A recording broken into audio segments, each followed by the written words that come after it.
What's up, guys? Today I'm going to try to change the AC compressor clutch on my first gen CRV.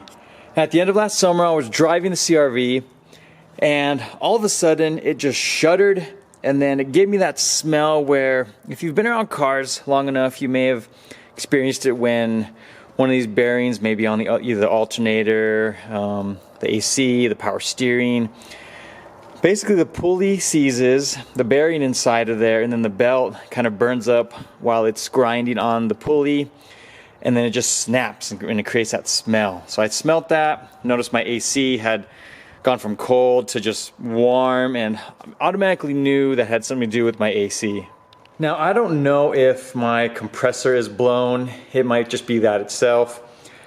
I figure I'd try and attempt it. Today, I've never changed an AC compressor clutch before. And this kit wasn't very expensive. I believe I bought it at this time. It was around $62. Figure I would try it before pulling all of the refrigerant, the Freon from the system, and then recharging it and doing that process itself, because this seems a lot easier. And why I think this might be a little easier is because where the compressor sits, looks like once we get under here and remove a couple of these plastic panels, I may even just remove the wheel for a little bit more room, we should be able to access it without removing any other components. I am going to remove the power steering. That way, if I get the compressor clutch installed, I can reinstall the belt, and then we can actually give it a shot.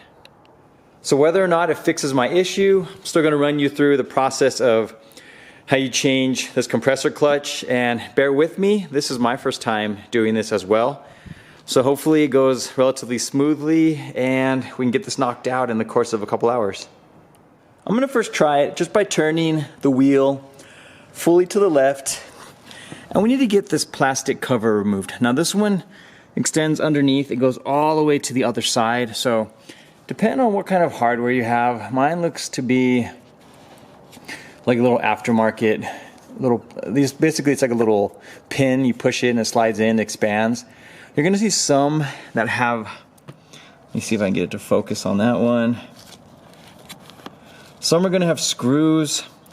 Regardless, get all those removed, any that are attached to this plastic piece, and this little bar underneath your car. Slide up in this hole. You have two 12mm bolts. We need to remove those also. It makes it a lot easier when you're pulling this plastic panel down. I had almost forgot, there are some 10mm bolts here you're gonna need to remove if you want to get this separated completely. Yours may be on there, some might be missing. And with that cover removed, we should have ample clearance for the compressor. It looks like I may have to drop the torque mount and also drop the engine a little bit. I don't know if there's enough room clearing the frame rail here. But let's get to the top and get the power steering pump removed.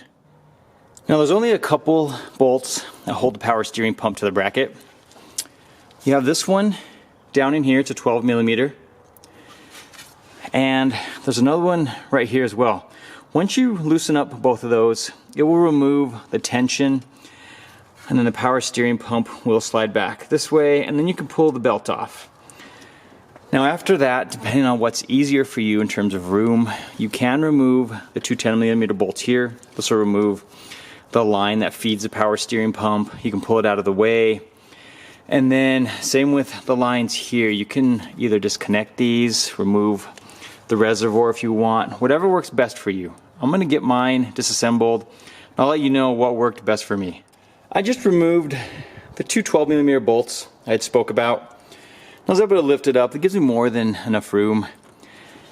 Next, I'm gonna remove the torque mount. You have a 19mm nut right here. And then on the two sides, you'll look inside here, there's two 14mm bolts. Hopefully yours aren't seized. You can get this removed. I'm only going to do that because it's kind of blocking a little bit of the pulley, and I want to have all the room that I need. Once I have that one removed, I will support the engine with a block of wood and my jack. And then I'm going to remove the two, right here you have two 17mm nuts holding this motor mount to the post mount.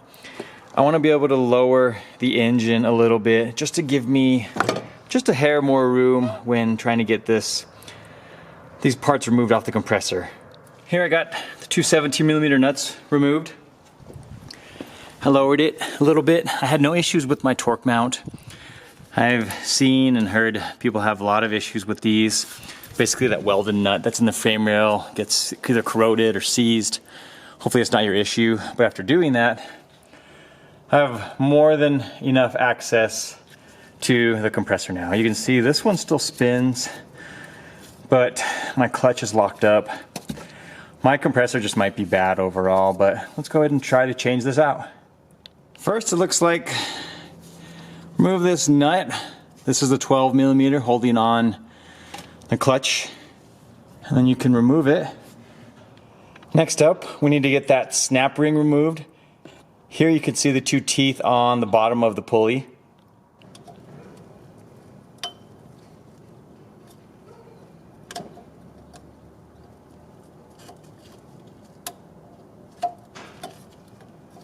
I am not left-handed.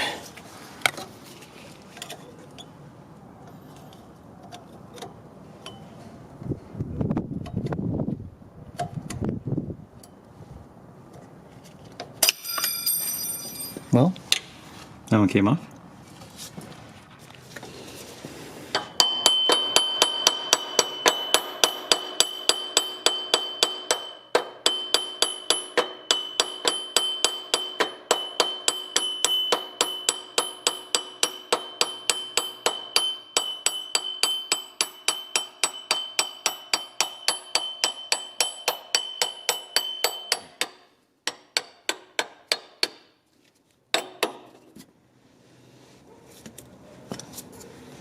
So just need to hammer that off just because it's pressed on there pretty well,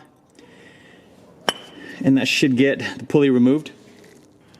Now you can see one of the teeth. There's another snap ring. We need to get that one removed.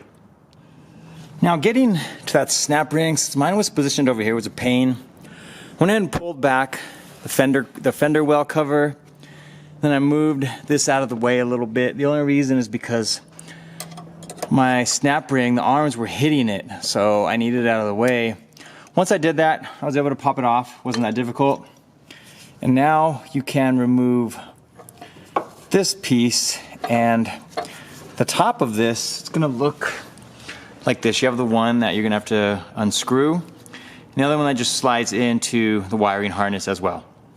Unfortunately for my issue, that remaining piece that's on there looks like it's just part of the compressor itself, and I wasn't aware or unsure of how that worked. I thought maybe it was a bearing that was attached to this, maybe it just seized, but it's not. It looks like my compressor is just seized up. So for me, it's not going to fix the issue, but if you're doing this yourself and attempting it, we can get on top and then we can plug the wiring in.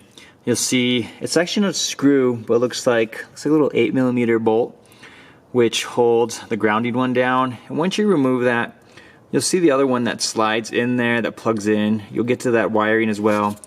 You can change both of those for the new clutch. Now installing yours should be relatively easy. Popping the new one back on, snap ring, just going in the reverse order of all the parts that we had removed. For me, I'm going to leave off this cover. I think I'm going to attempt to get this compressor removed, and then I'll recharge it. I'll vac it, recharge it myself. Hopefully I can get it running and get my AC working for at least one more summer. I don't know how well those replacement compressors hold up, but that's what I'm going to do for my situation. And either way, I hope this video helped you in terms of getting to your compressor. Maybe you learned something new about changing out the clutch and the bearing on it. And if any of you are watching, I'm going to put this back up for sale. I'll sell for a little bit less. It is brand new still. I'm not going to use the pieces. I may still have it by the time this video comes out. I might not. Keep an eye on my Instagram. You'll see it there if you're interested. So thanks for watching today, guys. Appreciate the support, and we will see you soon. The AC compressor? I mean, there you go. We'll lift it up. It's just because it's bigger than a manual transmission side, the angle. Oh, no. Yeah. Well, we're good. Look, it's a VTEC On the back transmission. timing, there's nothing there. No. Okay. These are